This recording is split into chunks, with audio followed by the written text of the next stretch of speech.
It's time to eat. What are you hungry for? Sit down and get ready to consume an abundance of fantasy football knowledge from Ross Tucker and Joe Dolan. Feed me now. I'm starving. On the Fantasy Feast Eatin' Podcast. Yeah, let's eat, baby. It is the Fantasy Feast Eatin' Podcast presented by DraftKings. And boy, oh boy, do we have a lot to talk about. We thought that maybe we get into the NFL draft wide receivers to help you guys out for Dynasty and your rookie rankings ahead of time. Oh no, my friend. Oh no. Russell Wilson traded. Aaron Rodgers back.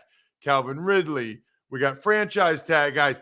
Much to discuss, and we will do it with the number one ranked fantasy analyst in the galaxy over the last 5 years. I think I saw a couple things on the internet about that. Might not be the case anymore, but who cares? I have pictures. I literally saved 2 screenshots on my phone that said Joe Dolan was the best. I'm running with that forever. At FG_Dolan, the fantasy gangster. You got to go to fantasypoints.com. I guess I should have asked you before the show, Joe. Do we have a new code yet, or is it still 21 Feast feet? 22. Feast 22? Feast 22. Yes. Love it. Feast 22 is the new code for those of you that used 21 Feast last year. You can't use the same code twice. So we got a new code for all of you that are re-upping.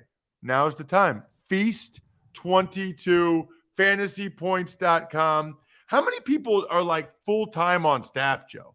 Or part-time? It's got to be 20 people. We're getting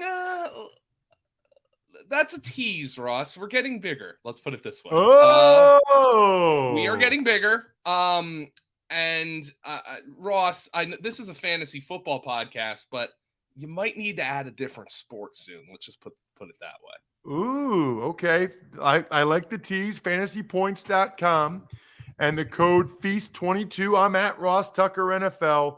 We are at Ross Tucker Pod. A lot of people like watching us on YouTube now, youtube.com/Ross Tucker NFL.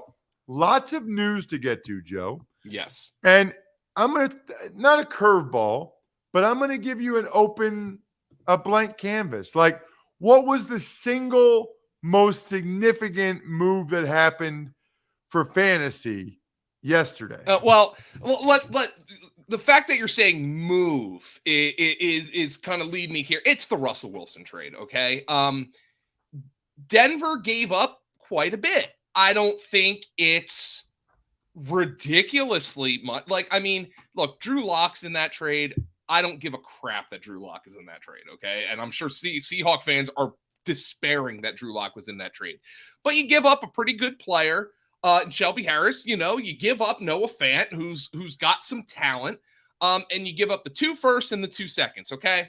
So it's significantly more than the Rams gave up for Matthew Stafford, but objectively, looking at the 2 players and their accomplishments in their career, Wilson has been the better player. The Rams sure as hell aren't regretting the trade for Matthew Stafford right now. Both teams can win that trade, and I think both teams did.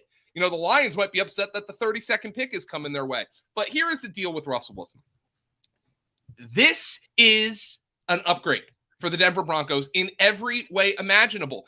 And I know there has been some level of slippage in Wilson's play. I think maybe you can blame it on the finger last year. Maybe things aren't as good as they were 5 years ago, but he doesn't need to be as good as he was 5 years ago to be a massive, major upgrade for the Denver Broncos. Jerry Jeudy, huge upgrade. Cortland Sutton, huge upgrade. Maybe the biggest winner of the trade is Albert Okwuegbunam. Ross, I pride myself on pronunciations, and I know I got that one wrong. Let's just call him Alberto for now. Alberto is a big winner of this trade with Noah Fant going out. I think Javonte Williams is a big winner of this trade with Russell Wilson coming in, providing just more scoring opportunities. Broncos up across the board for fantasy, 100%. But you also have to look at the fact that the the ADPs. These guys are going to get more expensive. So you've got to look at which guys might be available later in your best ball drafts who have an opportunity to make an impact for you. I think even Albert O, everybody's going to call him a sleeper after this. And then once everybody calls somebody a sleeper, he's not a sleeper anymore. Two guys who I'm looking at, Tim Patrick.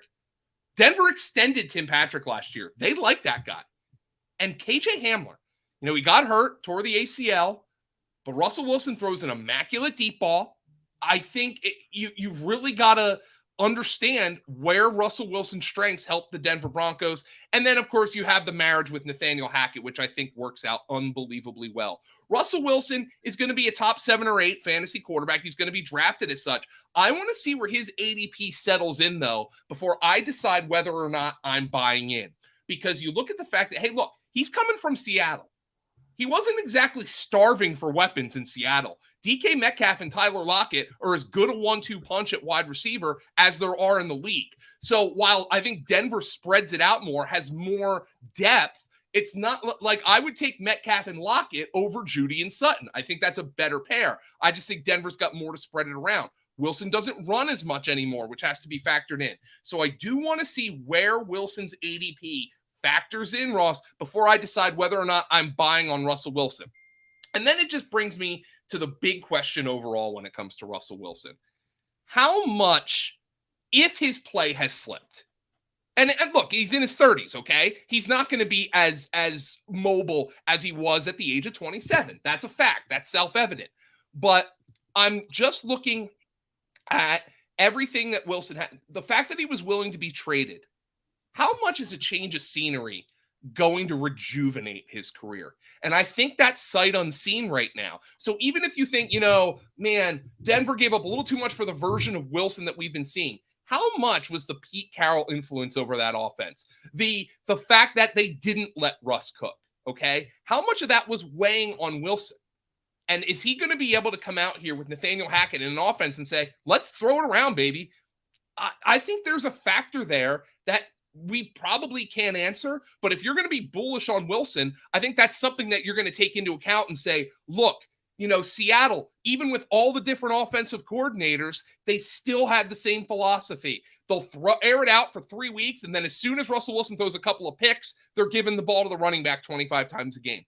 I don't know if that's going to be the case in Denver. So I think for Russell Wilson, that's probably the biggest argument to be bullish on him. The fact that a change of scenery might adjust the offensive philosophy for Russell Wilson really for the first time in his career.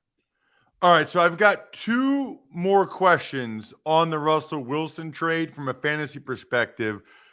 But the Broncos got a new quarterback. Yes. They had a job, they got it. You can create a free job post in minutes on LinkedIn Jobs to reach your network and beyond to the world's largest professional network of over 770 million people. I've told you guys this before. I have interns for myfrontpagestory.com, for GoBigRecruiting.com, for RT Media, the podcast business. They're all on LinkedIn. Like, that's where these kids live now. And they've got simple tools like screening questions so you can quickly prioritize who you'd like to interview and hire. It's why small businesses like mine rate LinkedIn Jobs #1 in delivering quality hires versus leading competitors. LinkedIn Jobs helps you find the candidates you want to talk to faster. Did you know every week nearly 40 million job seekers visit LinkedIn? Are you kidding me? Post your job for free at linkedin.com/feast. That's linkedin.com/feast to post your job for free. Terms and conditions apply. All right, Joe, the only one I question a little bit that I need you to go a little further and explain to me, why is this so much better for Javonte Williams? I just think, look, a better quarterback increases scoring opportunities for an offense. So I think Javonte Williams, especially since Wilson doesn't run as much anymore, you get down to the 5-yard line. And look, Nathaniel Hackett's coming from Green Bay, where they have used the running backs in the passing game. They've used the running backs at the goal line. They've had 2 fantasy relevant running backs. I think it's good for Javonte Williams. I think it's good for the entire offense across the board, Ross. Even if Wilson is 75% of 2015 Russell Wilson, that is a massive upgrade over Teddy Bridgewater and Drew Lock. That's inarguable. And I think it's just better for this offense. I think the coaching change is good for the offense. Russell Wilson makes the Denver Broncos a legitimate contender. The question, and this is just purely a football question, Ross, is Denver just gave up a massive haul for what I think is the 3rd best quarterback in their own division. I mean, think about that. Think of how loaded the AFC West is, because if you were to call up Kansas City or the Chargers and offer Russell Wilson straight up for Mahomes or Justin Herbert, you'd be laughed off the phone. That's how loaded the AFC West is right now. So the thing I think is interesting is that he reportedly wanted to go to Denver. Careful what you wish for, dude. I mean, they're all playoff contenders, and I think it's 4 top 10 quarterbacks now. Certainly top 12. Derek Carr was excellent. Yeah, he was. All right, the other side of it, Joe. Oh, God. Seattle. Talk to me about Lockett, Metcalf, Fant. I mean, do we even know who their quarterback is? It's obviously a downgrade. The question is, for right now, for people that might be doing dynasty stuff or best ball or whatever, how much of a downgrade is it for these guys? So I'm borrowing from our guy Graham Barfield, who wrote a really quick reaction article, and because I haven't had an opportunity to go and adjust my rankings just yet. But first and foremost, let's look at what Seattle did after the Wilson trade, Ross. Last night, I'm sitting down on my couch. I'm playing a little Elden Ring. I know you're a big video gamer, Ross. I'm playing Elden Ring, and the news comes across my phone. And, of course, you can't pause Elden Ring, so I'm getting my head chopped off while I'm reading this. Bobby Wagner gets released by the Seahawks. That signals a full-on rebuild. So I think it is justifiable dropping DK Metcalf and Tyler Lockett from high-end wide receiver 2s to mid to low-end wide receiver 3s, with the caveat that Seattle now has 2 top 10 picks this year. Seattle's got 2 first-round picks next year. Could Seattle, get in the Deshaun Watson talk? And that's a completely different thing that I don't want to get into, because Deshaun Watson he might be charged as a criminal in these sexual assault allegations by the end of the week. But Seattle's got a lot of ammo to make a move. I am going to take a wild guess and say that Drew Lock will not be their week 1 starting quarterback. So take with that information what you will. But right now, Seattle seems to be leaning into a rebuild, which is strange, with a 70-year-old head coach. And I'm a little surprised it got to this point, because I would have thought they would have chosen Russell Wilson over Pete Carroll 10 times out of 10. They did not do that. So Seattle is a lot harder to get a grasp on, because I do not believe Drew Lock will be their week 1 starting quarterback. Yeah, I tend to agree with you. It's interesting. I mean, we can go down the rabbit hole of if the Eagles had been involved, because to me it feels like Jalen Hurts would have been like Pete Carroll's ideal quarterback. Yeah. Run the ball a lot, The Eagles, I think the Eagles were certainly involved, but there was a non-starter here, Ross. Russell Wilson wanted to go to Denver. All the talk was this is his number 1 destination, and when a quarterback has that kind of, and by the way, if I were a neutral observer, I would have picked Denver over the Eagles too. Denver has more to work with on offense right now. So that was a non-starter. But yeah, for Seahawks fans, I'm sure they would have preferred to receive Jalen Hurts back in the deal than Drew Lock. That would have been a really fascinating marriage, especially with Rashad Penny, a free agent, but it was not to be. And as of now, Jalen Hurts is still looking like a top 10 fantasy quarterback, because all these options for the Eagles are just coming off the board. So I don't really even know what to say about the Rodgers deal, Joe. Yeah. I mean, what is there to say? I mean, it's basically the same as last year, right? Everybody that's there is in a good spot. Rodgers is in a good spot. I mean, what is the analysis that you're going to give on this? So Devontae Adams is a top half of the first round pick.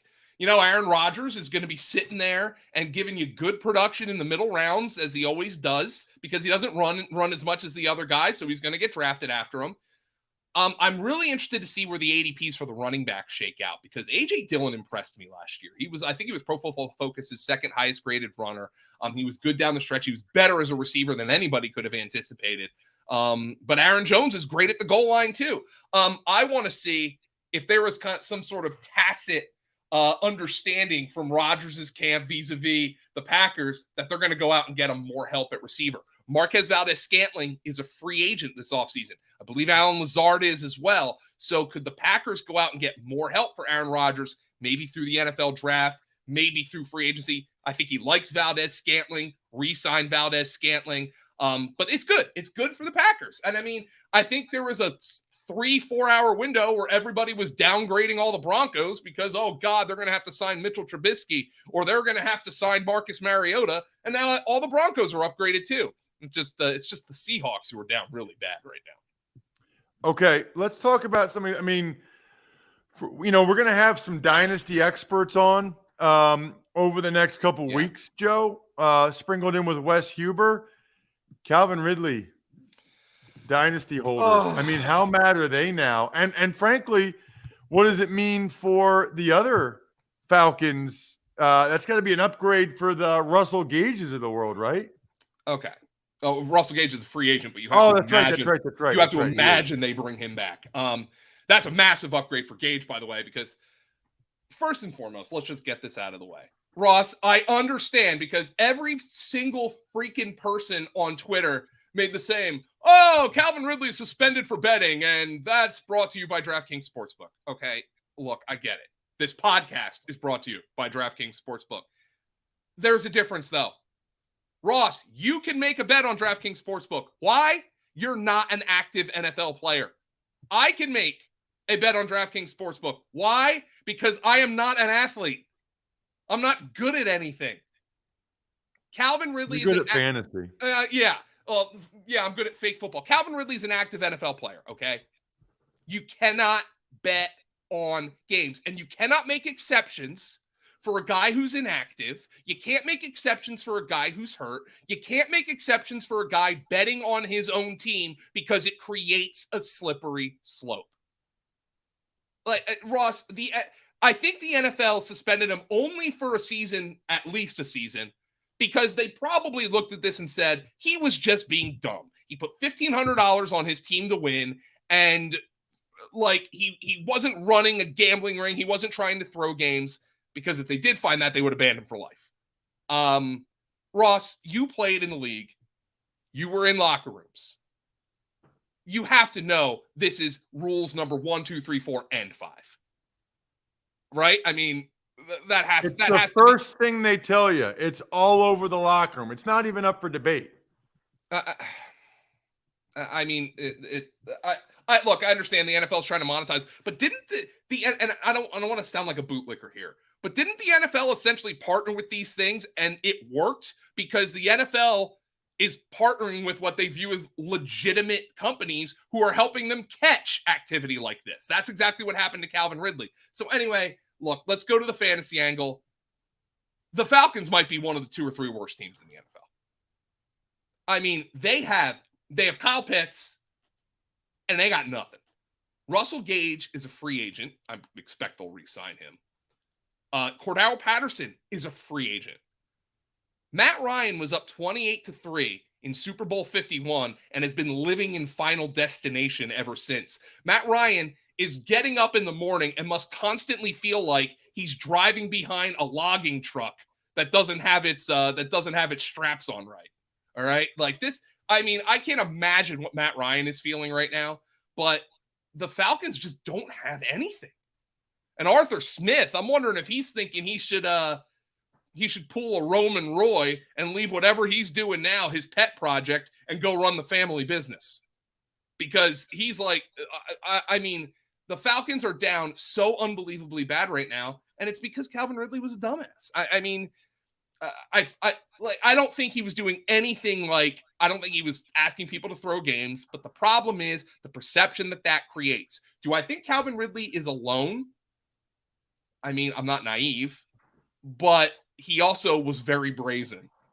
And that's why he got caught and the NFL had to make an example of him. For a dynasty standpoint, I mean, I look at my dynasty teams as 2 or 3 year projects. You already know Calvin Ridley is not contributing to your dynasty team in 2022.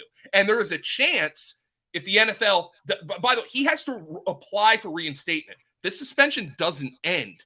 He has to apply for reinstatement early in 2023. There's a chance that they say no, that they say, this is a huge pockmark on our game. We're not going to do it. Do I think that's what's going to happen? No. But I mean, his value is in the tank right now. And by the way, when he comes back, Calvin Ridley, well, he said he's going to be healthier, of course, which is true. But by the time he comes back, he'll also be 28 years old. So, he's not old, but he's not a spring chicken anymore. Well, listen, the guy has really hurt the Falcons now 2 years in a row. My advice to Arthur Smith, Matt Ryan, start taking athletic greens.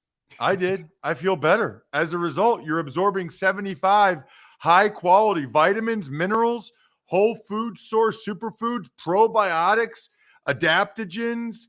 It's good for your gut, which is awesome. That's why the guy started it. It's lifestyle friendly. If you're keto, paleo, vegan, whatever, costs less than $3 a day. Has over 7,000 five-star reviews. And to make it easy, Athletic Greens is going to give you a free 1-year supply of immune-supporting vitamin D and 5 free travel packs with your first purchase. All you have to do is visit athleticgreens.com/feast. Again, that's athleticgreens.com/feast to take ownership over your health and pick up the ultimate daily nutritional insurance. All right. Franchise tag, Joe. Kind of like insurance, right? These teams want to make sure no matter what, they keep these guys if they can't get them signed to a long-term deal.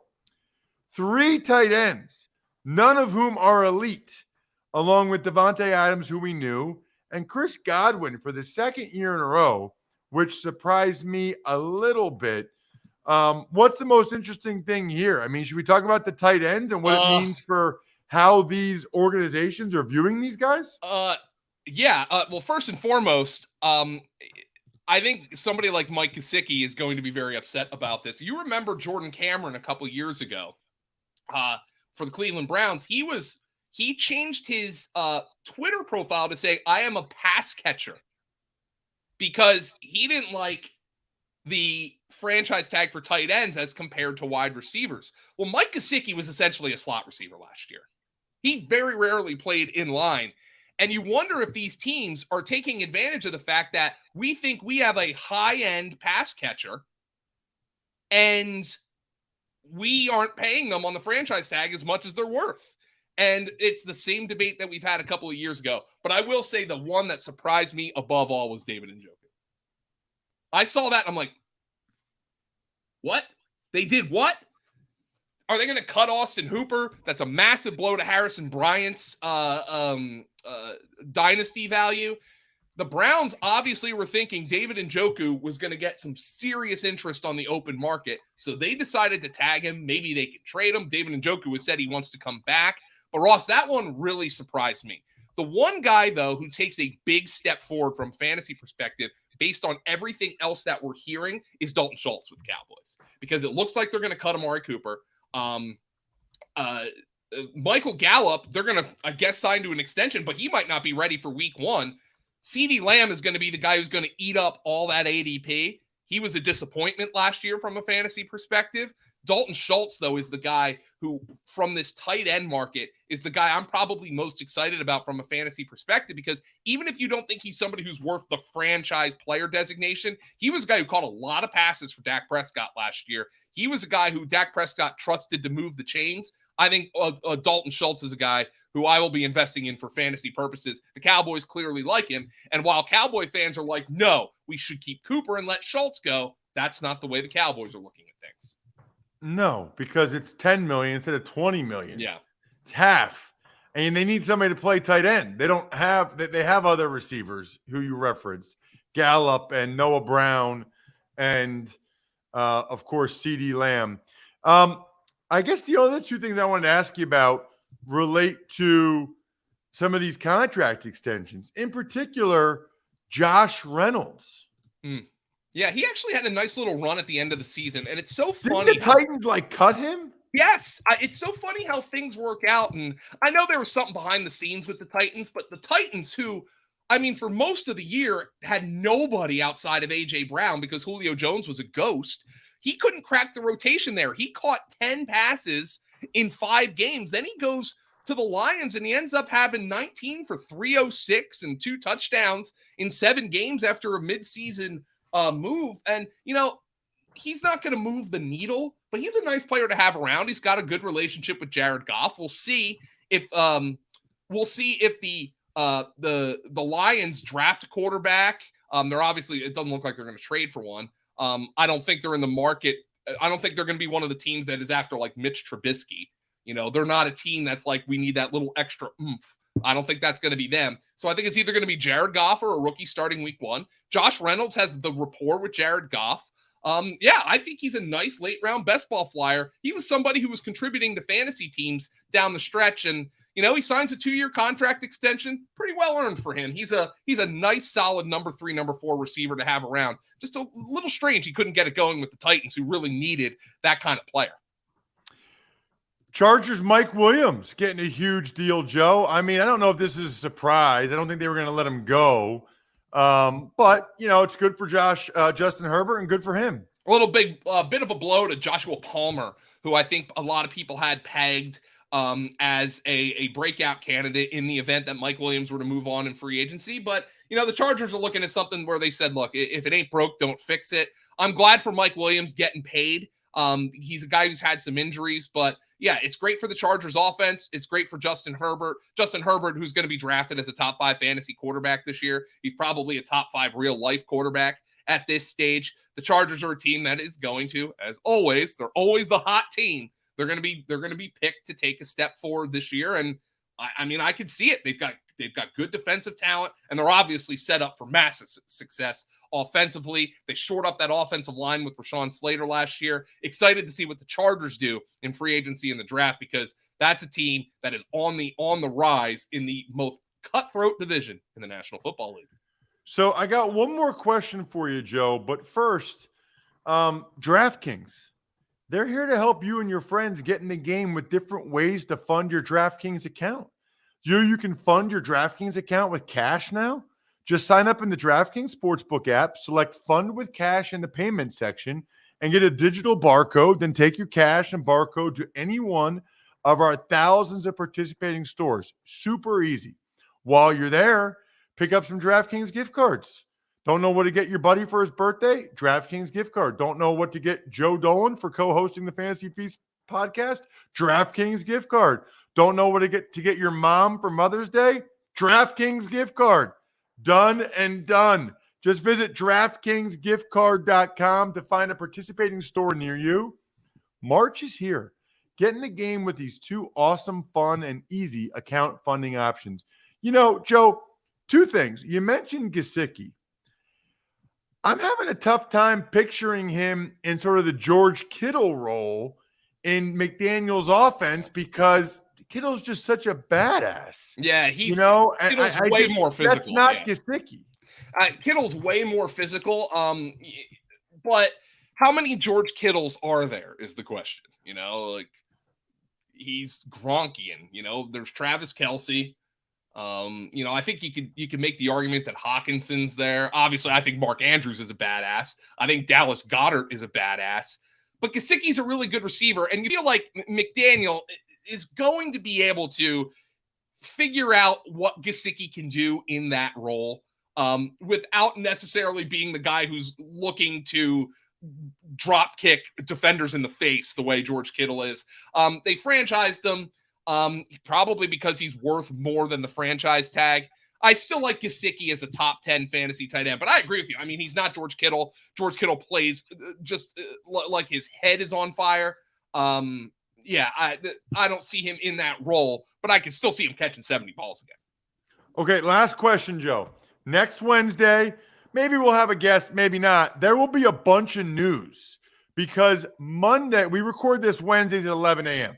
Monday starts the negotiating period. Or is it Sunday? One of those. Monday starts the negotiating period.